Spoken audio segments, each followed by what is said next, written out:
Chrono Trigger is one of my favorite RPGs. Nay, one of my favorite games of all time. Tomorrow marks the 20th anniversary of the series. Yes, series, believe it or not. So let's just get right into it. The game launched on the Super Nintendo on August 22nd, 1995 in the US. It has since been ported to the PlayStation via compilation with Final Fantasy IV, the DS, and most recently iOS. It was a dream project between Square and Enix before they merged companies. Hironobu Sakaguchi, the father of Final Fantasy, designed the project. Nobuo Uematsu, composer of the Final Fantasy series, co-wrote the music. Akira Toriyama, famous for Dragon Ball and Dragon Quest, did the art. Yuji Horii, father of Dragon Quest, co-wrote it. And these are just 4 names in a long list of amazing talent. As for the story, it centers on Chrono, an ordinary boy thrown into an unordinary journey.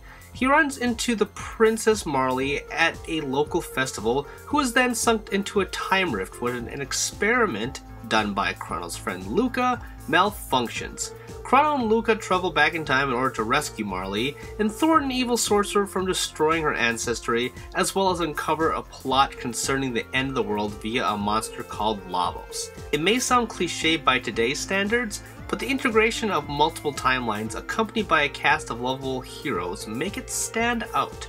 It's such a great forward-thinking game. The enemies were on the map, getting rid of random encounters, plus there was no transitional load into a battle screen. The combat was simple yet refined for a turn-based RPG, and that music and that art, oh my gosh, it all sends shivers down my spine still. All these things and more make it so easily accessible for anyone to pick up and play today. While the Dream Team never reunited, there is a legacy beyond Chrono Trigger. A 16-minute anime was released a year later in Japan, though it only featured side characters and was more of a comedy. A character and music gallery, as well as a jet bike minigame, released on the Satellaview, a Super Famicom add-on that let players download exclusive games to the system. These were all fine and good, but they didn't expand the universe.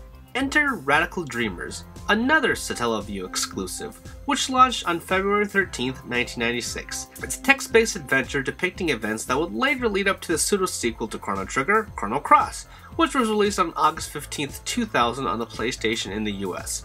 First, let's dive deeper into Radical Dreamers though. Radical Dreamers starred Surge, Kid, and Gil, who were looking for a treasure in an old castle. There were little graphics and, for that matter, hardly any means of interaction. Players could fight enemies, though only in text, as well as make directional choices. It never released officially in America, but there is an English translation out there for the mildly curious, which is exactly what you're seeing right now. Again, Radical Dreamers was more of an inspiration for Chrono Cross rather than an epilogue to Trigger.